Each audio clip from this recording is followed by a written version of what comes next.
here with another episode of the Unhealthy Podcast, a show that looks at being healthy from a different point of view, where we explore unhealthy habits and lifestyles and transform them into healthier ones. Basically, it's a show for me to look beyond diet and fitness and try to figure out how to get myself back in some good shape here. But of course, the goal is to create a positive change for the better. Now, I should say, if you've been listening to the show, you've heard my story and me getting my belly and trying to get rid of it and tried some things that did not work and looking to find friends and semi-professional people. But none of us here are doctors. We're not providing any medical information here.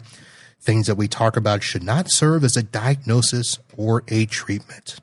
But I do find people from time to time that I think can really help, and I have done that today. And I should say, let me go ahead and first introduce Keysa Amaro from Losing Your Cravings podcast. Keysa, how are you? Hi, I'm doing great. Thank you for having me on the show. Well, thank you for coming on the show. And let me explain how we met. So yes. I was participating in a little podcast group where we kind of help each other learn how to podcast better and find and recruit guests and speakers and stuff. And you joined our group kind of at a crossroads. I think you were invited by somebody or you were finishing up a separate group and you came into our group. And as you introduced yourself, I'm like, oh, there's somebody that I could have on my show. However, turns out I had already been listening to your podcast and did not know it. So when you heard that, what did you think? I was very flattered. First of all, I was very flattered that you asked me to be on your podcast, and flattered that you were already listening to it or to my podcast. Yeah. Because I never know. I mean, I know people are listening and I know some of the people who are listening, but there's a lot of people out there. I don't necessarily know who they are.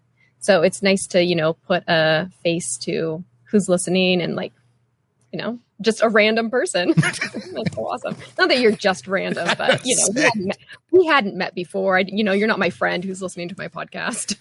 Just some random guy stalking me on the internet, right?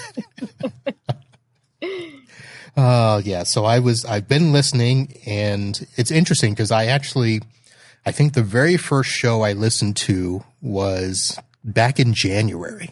So we are recording in October. And I'll tell you the show number if you don't have it off the top of your head. It was show number 80.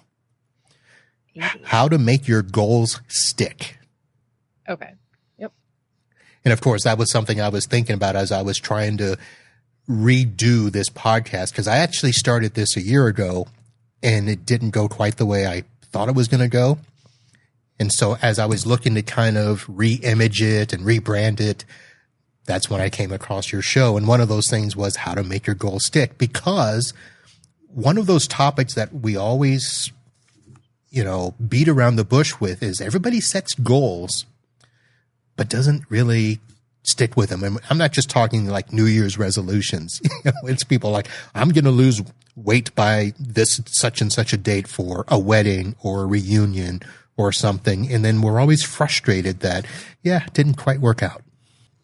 Definitely. Yeah. Goals are hard. Yeah.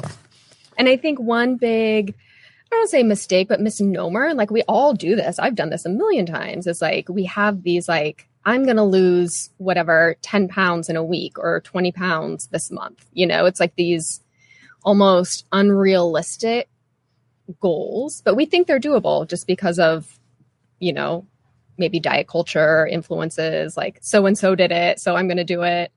And it doesn't necessarily have to be around weight loss. It could be around whatever kind of goal we strive for, these almost unrealistic goals. So when we are creating our goals, we want to make sure that they are realistic, right? That they are doable and realistic, and maybe even chunk it down. So maybe we have this goal of I want to lose 20 pounds, but let's not put an end date on it.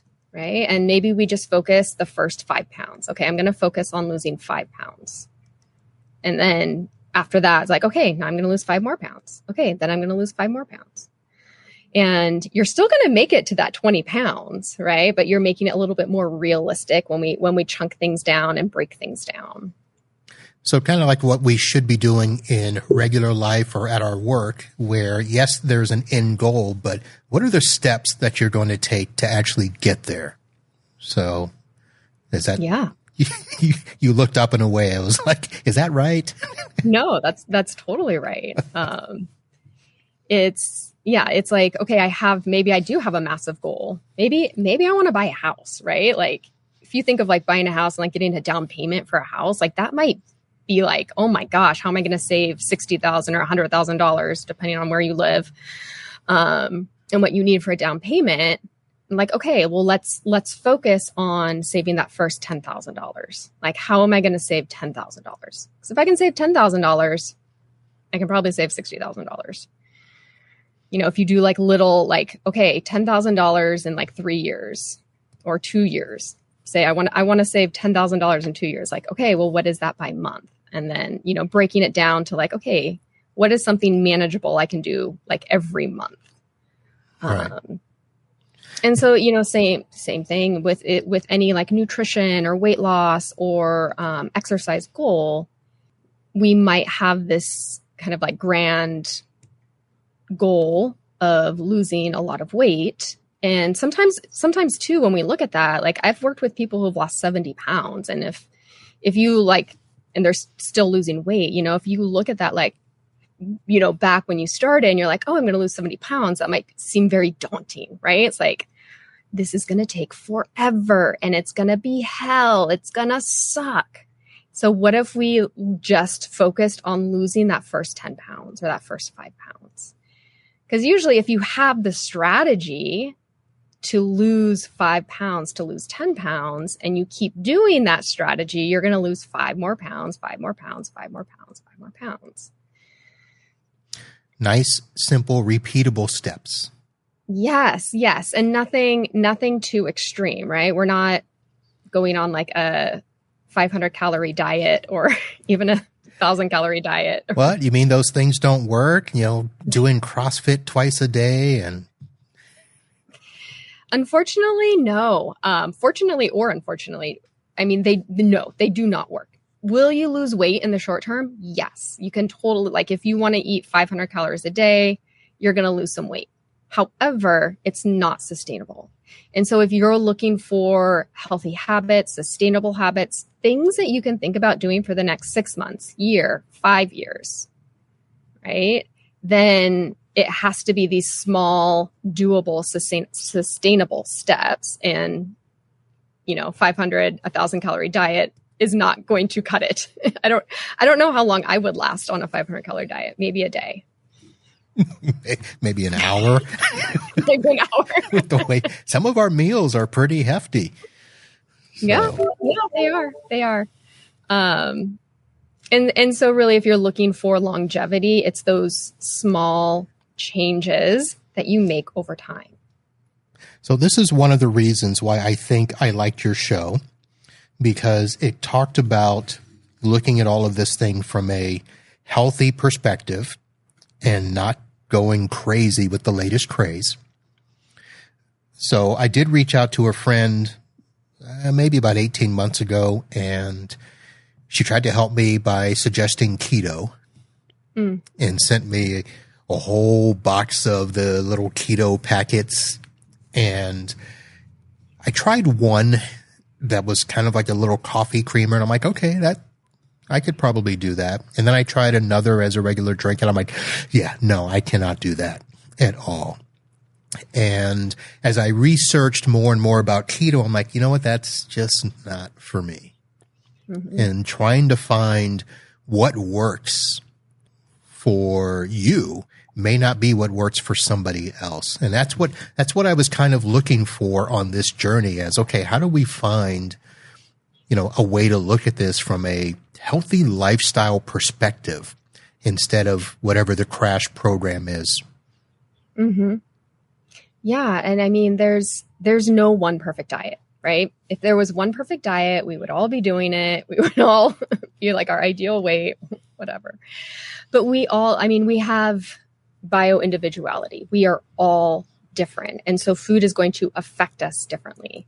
And whether that be from like, a metabolic standpoint, a digestive standpoint, foods that don't feel good in my body, you might be able to eat just fine. You're like, there's nothing wrong with this food. But for me, if I eat it, I might get, have digestive issues. I might get bloated. So really it's about finding what foods work for you. And also along with that is finding a relationship with food that is working for you as well. And when I talk about relationship with food, it's basically our thoughts around food, our thoughts about food. And oftentimes if we have been on a diet or we're on a diet, we're trying to lose weight, then we usually have these thoughts that like certain foods are bad. I shouldn't be eating them, right? Like ice cream. I always thought ice cream was bad. Like, oh, ice cream's so bad for you. It's fatty, it's sugary, like it's cream. Like I shouldn't be eating this. Like I want to lose weight. I shouldn't be eating this.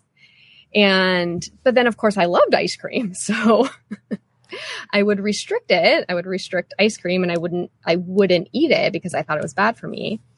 But then I would have a huge craving for sugar, or I would be around ice cream and then I would eat it and then I would feel guilty for it. And so we want to get rid of that. And that was my relationship with food. That was my relationship with ice cream. And so what we want to do is we want to create more of a balanced relationship where like now I don't look at ice cream as a bad food. It's just food. And therefore it's funny, like since it's not bad, I don't have as deep of a desire for it. And I kid around, but it's like, you don't tell your 16-year-old daughter, don't date that boy, because what is she going to want to do? Oh, yeah. Yeah. She's going to want to date the boy, right? Negative reinforcement. Yeah. And when you're like, oh, don't eat that ice cream, don't eat the ice cream, guess what you're going to want to do? You're going to want to eat the ice cream. But when the ice cream is like just ice cream, it's not bad. It's not anything that you need to feel guilty for eating. It's so interesting and it seems so counterintuitive, but the cravings reduce. I no longer have these intense cravings for ice cream.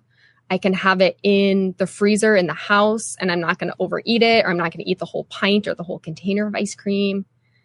And so it's really creating that healthy relationship or those healthy thoughts around food that create more of a balanced way of eating versus a really restrictive way of eating and then maybe potentially overeating. Yeah, I'm not going to go where I was going to go with that. Let's do this. Let's kind of give everybody a little bit more about your background, because it's not really about food. That's not your thing, even though your show is called Losing Your Cravings. You actually have a position that I had never heard of before. You are a certified integrative health coach. Mm-hmm. I am. So, of course, the first question is, what does that mean? That's a great question. I went to the Institute for Integrative Nutrition and became a certified health coach through them. And it was really the first time, because I had always been interested in health and fitness. I was an avid, I grew up dancing, actually. I was a dancer. I grew up dancing. And even after I quit dancing, I still enjoyed movement and moving my body. And whether that was running, working out in a gym, I've done many things. I've paddled canoes. I've ran marathons. I've been really into hiking. I surf. And so I just really enjoy moving my body. And so I've been into fitness and nutrition. And so I'm like, I'm going to get my certification to be a health coach. Like, this is going to be awesome. And it was the first time that I was introduced to more of a holistic way of looking at health. Like, it's not just about the foods you eat. It's not just about the way you move your body, but it's about the way you manage stress in your life. It's about relationships. It's about your sleep hygiene. It could be about like, your spirituality, and whatever beliefs you have in that regards. So there's more of this holistic view on health versus it just being food, what I put in my body, and how I exercise. Does that answer your question? It does. And it actually brings into focus a lot of the things that I started to look at. But of course, it wasn't in a nice little title like you have, because we have heard recently how important things like sleep is, quality sleep, and stress management is a big thing. I know that that's a big thing in my life. And of course you hear about things of, hydration and stuff, but, self-care has kind of been this thing that I've been, I don't want to say researching. I've just been kind of looking at it from afar. So that was another reason why, reaching out to people like you, it's like, I need to find people that truly understand, because watching the YouTube is not working. Yeah. So self-care is an interesting topic. And I think like when I ask people like, oh, what do you think? And I'll ask you, like, what does self-care look like to you? And I don't have a great answer. I mean, it could look like anything, right? But like, what do you think of as self-care? Well, so of course I grew up in sports. So self-care to me was being in shape as it related to, fitness, like you mentioned. Being an athlete, being in, peak condition, it was weird because I didn't have a big focus on nutrition like a lot of the athletes do today. We lived in a time where if you were active enough, you kept the weight off. Now, of course, food is completely different now than it was when I grew up. There wasn't as many processed items as there are today. So it was different. So as long as I was active, I stayed skinny. And I mean, skinny is skinny. But that was my view of health.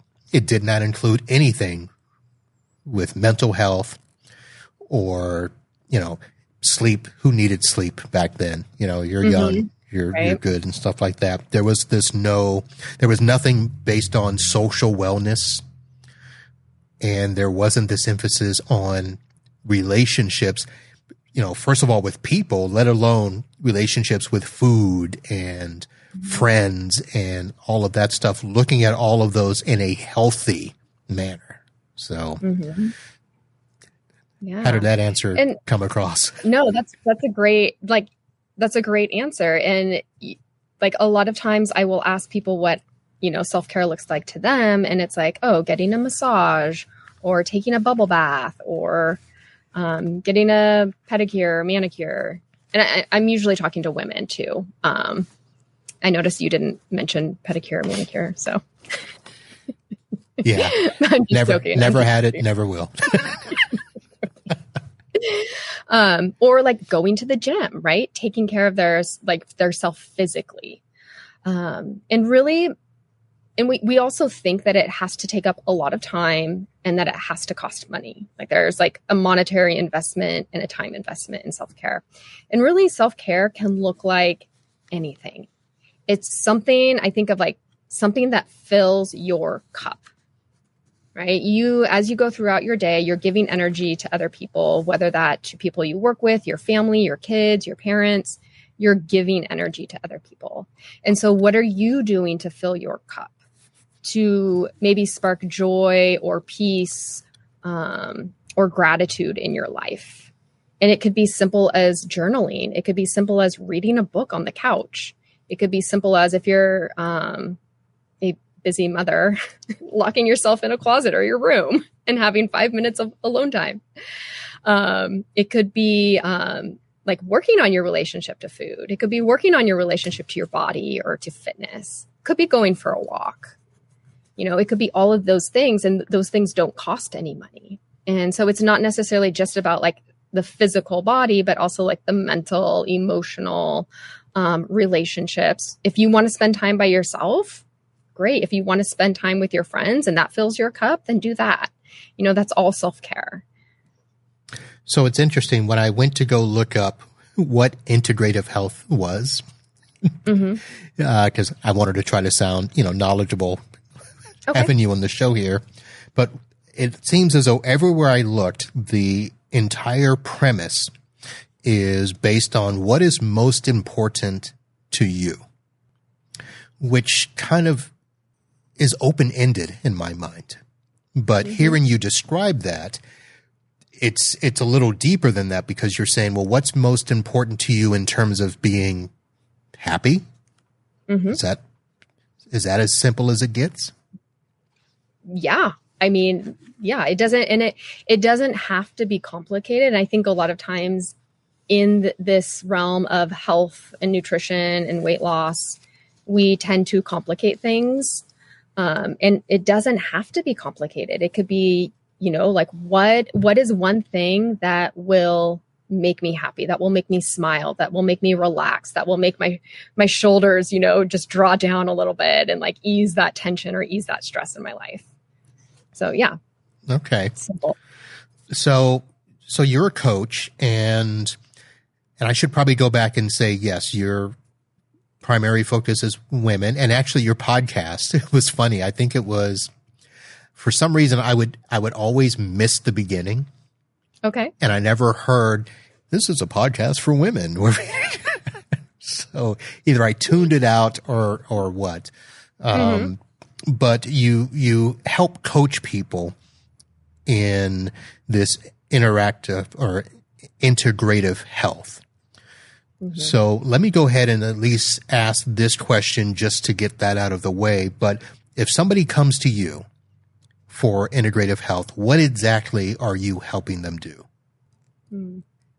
Yeah. So it would be, it depends on their goals. Usually, let's say 75% of people want to lose weight. Now, does everybody need to lose weight who wants to lose weight? Probably not. And so it depends on the person and their experience and, like their dieting history, like what have they tried in the past, their relationship with food, their relationship with their body. And so what I do is I coach them to this place of, I call it neutrality around food, neutrality around their body. And so really going beyond the nutrition. And like, yes, like nutrition is important. There is importance in nutrition. And we do get there. When I work with clients, we do get there. But the beginning part, the first half of working with me, it's shifting the mindset around their body, around nutrition, around food and dieting, and what they think they should be looking like. And get this, focusing on what they want. Right? Not what society thinks they should be like, not what other people think they should look like, but being and showing up as the person they want to be. Okay. Because a part 2 to that question was going to be, do you actually focus on the why? Why does somebody want to lose the weight or look a certain way? Is it because of those outside factors, or is it truly something that they want for themselves? I would say a majority of the time. Okay, yes, I do. We focus on the why right away, right? And majority of the time, it comes down to those outside factors influencing them. And when I talk about diet culture, I talk about just growing. For me, I grew up in a dance community, in the dance environment. And so dieting was always being talked about. Our weight was always being talked about. Our size was always being talked about. We were always nitpicking our bodies. And I know everybody goes through and is influenced by diet culture differently, but it is this idea that we should look a certain way. We should fit into a certain size. We should weigh a certain amount or within this number and that number. Even like the BMI index, you go to the doctor and you're either like normal, overweight, obese, or morbidly obese. Like even that is influenced by diet culture. And so when we take away those influences and we like work through them, talk through them, and really like understand like, why are those influences there? And do I have to listen to them? Do I have to, or do I want to? Like, do I even want to believe this? Do I want to follow and fall into this cookie cutter version of me? Or do I want to be my own best version of myself? And usually what it comes down to is people don't necessarily want to lose weight. Like, yes, they think they want to lose weight, but a lot of times they just want to be accepted. They want to be loved. They want to feel confident in their body. And they think that by weighing a certain amount, wearing a certain size will get them that. Will get them confidence. Like, I'll be confident when I weigh 150 pounds or 125 pounds, right? I will go pursue a relationship when I lose the weight. I'll go look for a job or a promotion when I lose the weight. I'll feel more confident. I'll look good on stage when I get rid of my belly. Yes.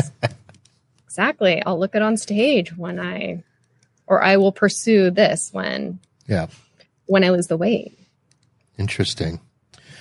So let me ask this. You mentioned diet culture. Mm-hmm. And I'll be honest, I don't remember if you had a podcast on this. For some reason, I think you did. But I know that there's been a ton of talk about throwing out the scale. Mm-hmm. Did you have a show on that, or have you spoken to that? I've spoken about diet culture. The podcast is What is Diet Culture? And let me see. And then I have also had a guest on my show, Helen Burney, and she talks about throwing out the scale. Okay. Like that's her kind of, that's her, I don't know, specialty, like her, what do you call it? We'll just call it specialty. But she her hook. There you go. Her hook. But throwing away the scale.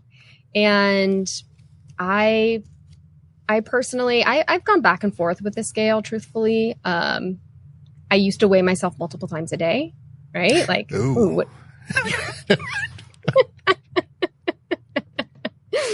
I know, right? I look back at that and I'm just like, oh my gosh, why did I put myself through that? But, like getting on it in the morning and then the afternoon and the evening and, it's ridiculous. I know, but we do it, right? We do it because we want to see the numbers change. And oftentimes we tie our worth to that number on the scale. So if that number is down, we are worthy. We are loved, right? If the number is up, then we're not worthy. We're not loved. Now we have a scale in the house. I'll weigh myself periodically. And I mean, I've gone through periods of time where I didn't own a scale, right? I'm just like, why do I need to weigh myself? And sometimes it was because I did fear that number on the scale and I didn't want to see what it was. But now I feel like I'm in this place of just, as with food, as with my body, like this healthy relationship where I get on the scale and that number does not determine my worth. It does not determine who I am. I am still, a great coach, no matter how much I weigh. I'm still a great mother. I'm still a great, wife, daughter, all the things, no matter how much I weigh. Interesting. So, by the way, when I was going through my little thing, I would weigh myself once a day in the mornings. Okay. And it was good for a little while, and then it wasn't. And then I said, why was it not good? So, of course, you're going to ask me a question. Well, let's just say the best answer I can give is hitting a plateau where the number stops going down. Mm-hmm. So then it's a matter of, okay, what am I doing wrong? So just like you said, that relationship was askew. So then I thought, you know what? Maybe it's not about the weight. Maybe it's just about the way I look and feel. because the whole real thing for me, and I've said this, at the start of my podcast, is it was really more about losing the belly. So then it was like, well, does it really matter how much I weigh as long as I don't have a belly? Mm-hmm. But then I'm like, nah, okay, maybe that's not the right approach. So I haven't perfected that approach. I think I shared with you. So my original goal was to lose 10 pounds, mm-hmm. which I did, but I still had a belly. Okay. So it was like, okay, that was the wrong goal. I wouldn't necessarily say the wrong goal.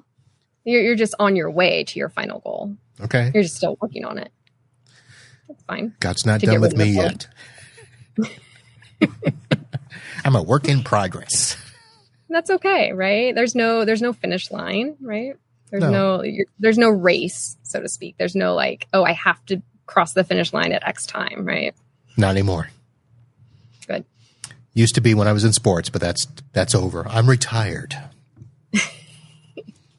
So no, but you bring up a great point, and that when we're on this health journey, and I assume many people who are listening to this may be on a similar journey as you, Uncle Marv, that we can look at, like, yes, you can look at the scale, but I always like to think of that as just like one data point.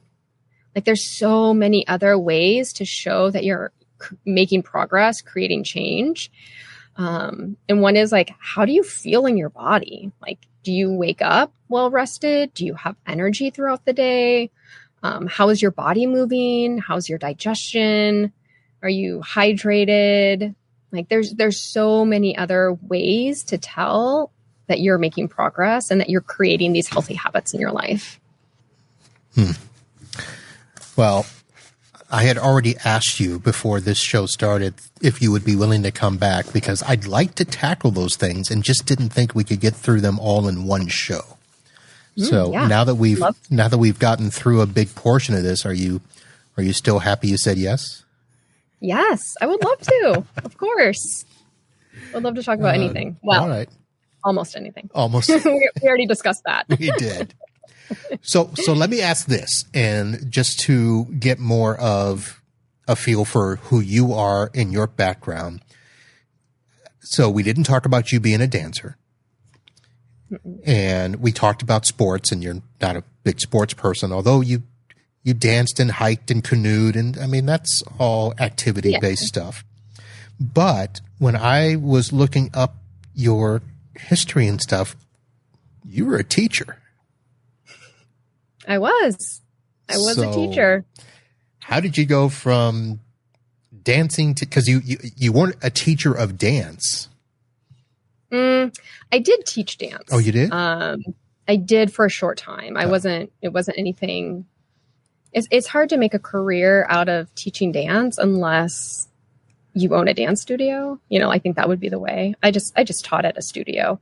And actually I'm currently a yoga instructor or yoga teacher now. So I do teach yoga. But I was a dance teacher for a little bit. But I was a teacher. A teacher.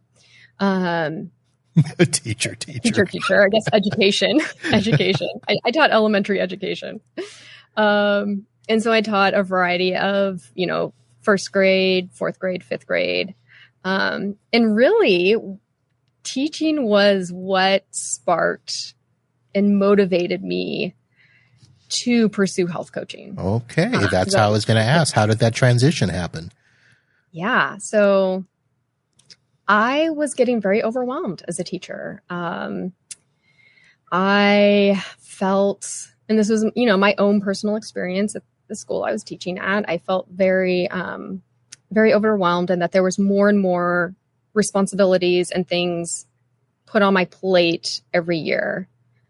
And that there were some rough conditions, the school that I was teaching at, there were some rough conditions, and I was getting overwhelmed. And being one to be focused on health and nutrition, I'm just like, what could my next career be? like I could see that teaching was not going to be sustainable for me. Like there's things I loved about it.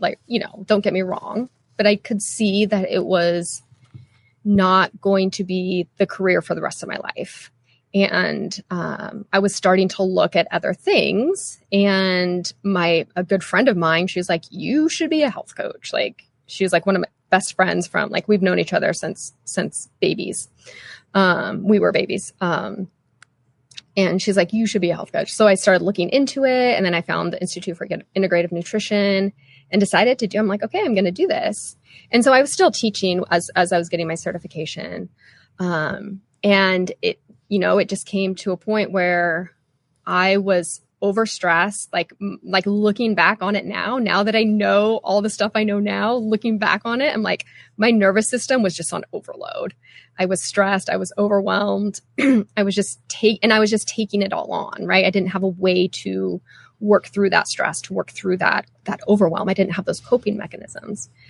And so, yeah, I made the leap. I made the transition from teaching to health coaching, which there are a lot of similarities. Like I still feel like I am teaching in a way. I'm just teaching a different subject matter, and I'm teaching different people, right? I'm not teaching kids anymore. I'm teaching mostly adults. So yeah, I don't look back. I'll just say that. Okay. All right. So let's see, you're coming up on 10 years almost with doing this. Yeah. I mean, now that you say it, yes. Like when I first started, yes. How have things changed, I guess, from the time you started until now? So much. When I first started, I was still focused on the food. Like, yes, I knew that stress, like we need to manage our stress. We need to talk about sleep. We need to, have this holistic, well-rounded, healthy way of being.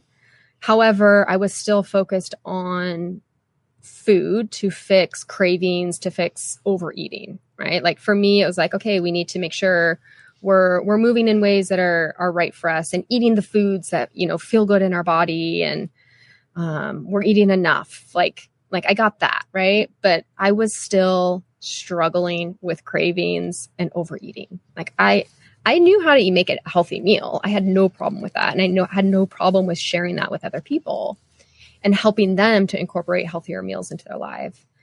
However, I was still struggling with sugar cravings, and whether it was like ice cream that I would be eating, or if it was like, I think of like apples and almond butter. Like we think of that as like a healthy snack, right? Yeah. Apples and almond butter. But I could eat like a lot of almond butter in one sitting. It wasn't like, okay, 2 tablespoons or 3 tablespoons of almond butter, like the serving size. It was like a quarter cup of almond butter. Out of a peanut butter jar type of thing? Yeah. Oh. Yeah. Oh, okay. I thought you're supposed to spread it over a apple slice or a cracker or something like that. Right. No, I would just take the apple slice and I would dip it in the jar. Oh. As you're watching a movie?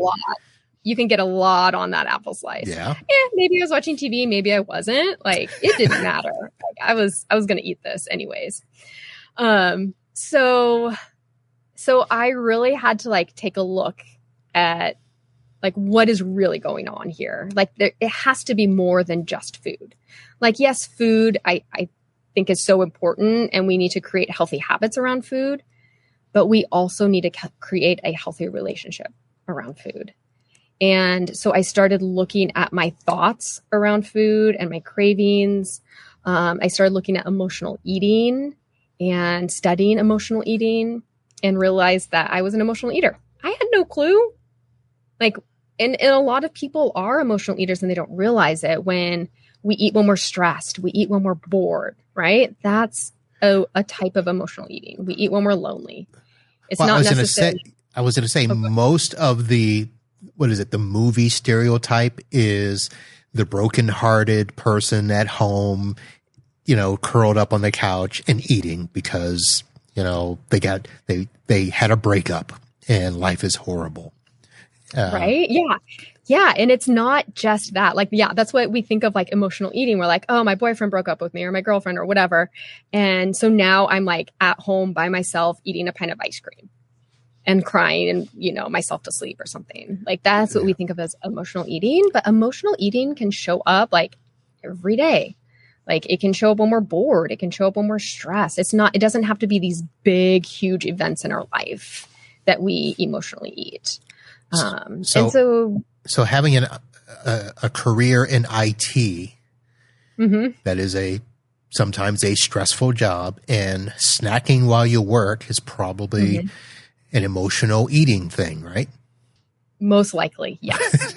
Okay. Most likely. And I mean, there's other factors that could go into that. It's like, okay, are you eating regular meals? Like, do you incorporate regular meals into your day? Or is it like, oh, I don't eat and then I'm hungry and so I'm like snacking while I eat? But usually a lot of times we procrastinate, or we're bored at work and we want to make it entertaining. And so we eat food, we snack along the way, or we get a coffee or a soda or something to kind of like get us through the afternoon because it's kind of boring or stressful, right? I definitely noticed myself, like I used to do this a lot more. I don't do it anymore, as much anymore, I should say. But just like, even like working on a podcast, right? I'm like working on a podcast and I'm like brainstorming and like thinking of like, what am I going to talk about? And like, I just am like blocked. My first instinct is like, go get a snack. Right? Well, yeah, you got to get up and refocus. And what better way to refocus than a drink and a snack? Yeah. And really what I need is just to, maybe it's like go out for a walk, go like walk around the house, or go like get a change of scenery. Like I just need to like, shift things up or switch things up. And so I need to like, I have to stop myself in that moment. I stop myself and ask like, okay, am I physically hungry? Like, is there physical hunger in my stomach right now? And usually 99.99% of the time, no, there's no physical hunger in my stomach. It's purely like I'm bored, or like I'm struggling with this. I want to procrastinate. I want entertainment. I want something to make it easier. And food is what I go to, right? And that's a type of emotional eating. So I just had a weird little thought that it's not just emotional, but eating has become so convenient now. So I'm going to guess I'm a little older than you. And when I was growing up, snacking wasn't a big thing. You had your 3 meals and you maybe had a snack. You certainly didn't eat before going to bed. And the meals weren't as plentiful. Is that right word? Meaning you didn't have seconds as much. Eating today it's almost a sport to some people. Yeah, definitely. And I can remember going to my grandparents' house, and they lived in a small town in Montana, and they served 3 meals a day, and that was it. Breakfast, dinner, and supper. And they were at the same time every single day. And it was like a very well-rounded meal, but it was nothing of excess. And there were no snacks given in between any of the meals, right? That was it. Right. And like, I talked to my dad, I'm like, is this how it was? And he's like, yeah, this is how it was. And I joke around. I'll be like, so you didn't have mac and cheese when you were little? He's like, no. I'm like, no. Like they didn't have any of that, right? So yeah, food has definitely changed over the years. And even like from when I was little to like what I have now, like I just remember of what I had available when I was younger eating. And then I go to the store and I like what is available and like what I have to choose from for my daughter. It's just like, oh my goodness, and yeah, like there's so much going on there, because you could go into the, like this, primitive brain and these primitive signals that we have as humans to desire food. Like we have an innate desire for food, especially food that is high in sugar, high in fat, and high in salt, because those foods will keep you alive. Right. And so back in the day when we had to work to get our food, whether that is we had to go out and hunt and gather, or even if we had a farm and we had to grow our own food, we had to put a lot of work into it. And so we needed this desire to have food, to create food, to get food. Now we have that same connection, that same desire for food. However, our food environment has changed exponentially. We have, I mean, you can, I've had this, a client has Uber Eats a Snickers bar to her house. Get right? out. But that's, you know, how much access we have to just whatever we want, right? We can go to a convenience store and get any kind of candy bar or chips or, you know, Doritos, whatever, soda, sugar sweetened beverages. Yeah. I was going to make a comment earlier that as I was driving home from a weekend project to get gas, walking into the store, there's just aisles and aisles of honey buns and donuts and cookies and chips and 20-ounce bottles and 40-ounce bottles. And that just wasn't around when we were growing up. But it is absolutely amazing how things have changed. Oh, yes. And it's just we're inundated with these foods. And it's almost like we have to have this knowledge and like this ability to say no to these foods, right? And I always think like having the knowledge about the food and how it affects your body, like molecularly, you know, biologically, like what's going on is helpful to say no to foods. Like when I understand if I were to drink a bottle of Coke, like I don't know, what is it, 32-ounce bottle of Coke. The big gulp. The big gulp, right? What would be going on in my body? Like that deters me from drinking it. Like, and two, like I don't like the way I feel after I have a lot of sugar. And therefore that deters me from choosing like a big gulp or choosing really sugary foods. So it takes, I'll just say it takes a conscious effort. It takes a conscious effort to like choose foods that are supporting you and your goals and what you want. Well, that's why you are the Certified Integrative Health Coach. And I'll take this opportunity now to tell people your website, KeysaAmaro.com, and I'll have the link in the show notes or in your podcast player so that you can go there. Literally right on your front page there, it says transform your body and food mindset. And you have mentioned the word mindset many times throughout the show tonight. I know that when people go and look at your background, you are considered a mindset coach. So all of that plays right into what we're talking about. And of course, we spent way too much time talking about food, but that's what our society's focused on. You mentioned it was about 75% of people that come and are looking at weight loss. I'd like to. Yeah, I would say about 75%. Like people, they're like, yeah, I want to lose weight. There are some people who are like, no, they're like, oh, I just have a really bad relationship with food, or I struggle with cravings. Like I don't really need to lose weight, but I really want to feel in control around food, or I don't want to feel triggered by foods. But I would say most people are coming to lose weight for sure. All right. So I'd like for us in future episodes to focus on some of that other 25% and the mindset aspect, the stress. We talked about my stressful life, so we'll do that. And I also want to let people know. So we did not plan this appropriately because I'm only recording a day ahead of a virtual workshop that you're doing. And you mentioned emotional eating earlier. You have a virtual workshop on October 17th called Am I an Emotional Eater? Correct. So if you're listening to this show either very late on the night before or the day of, it is at 4 p.m. Pacific, 7 p.m. Eastern.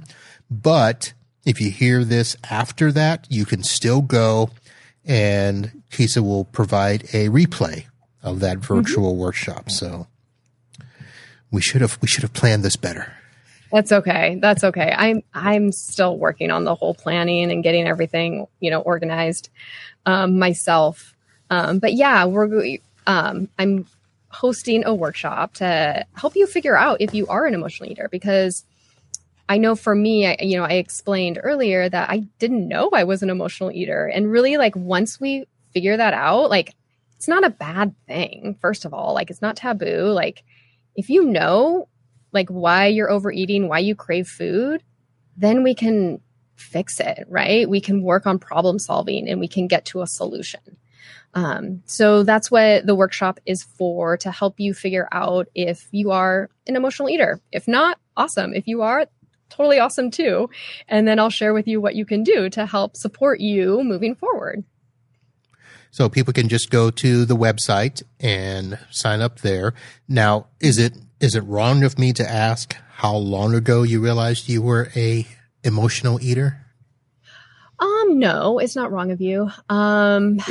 Is it appropriate? No, it's totally fine. I would say maybe about 7 years ago. Okay. 7 years ago. Yeah. Yeah.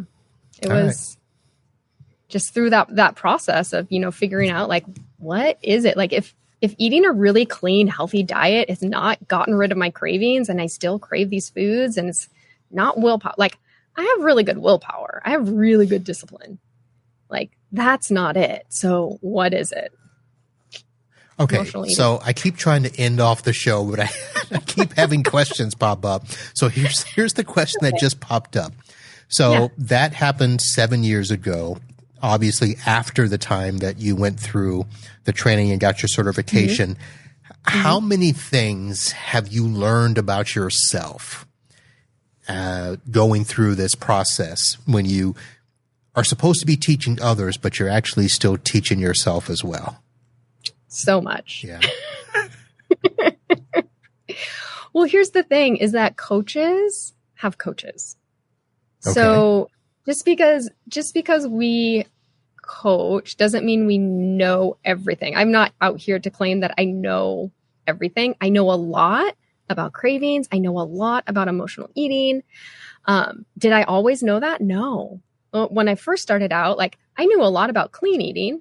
I knew a lot about, like, how many meals you should have a day. I knew a lot about, what foods you should eat, what foods you shouldn't eat, foods that help with your digestion. Like, I knew a lot about that. I knew a lot about activity and movement and stress management. However, going through this process, it was almost like this layered process of, I'll say, not that it was thrust into me, but I was always curious about cravings. Like, I knew I had cravings, right? I knew that was a piece of the puzzle. But it was when my daughter was born, at that point, I'm like, I need to figure this shit out, right? I need to figure this out, because I don't want her growing up and watching me struggle with my relationship with food, because I know that would just, like, she would learn from me, right? I don't want her seeing me, like, eating out of a thing of ice cream because I'm stressed or frustrated or bored, like, I want to show her what a healthy relationship with food looks like. And so that was really the catalyst for figuring that out and getting a coach and working through that and learning from her.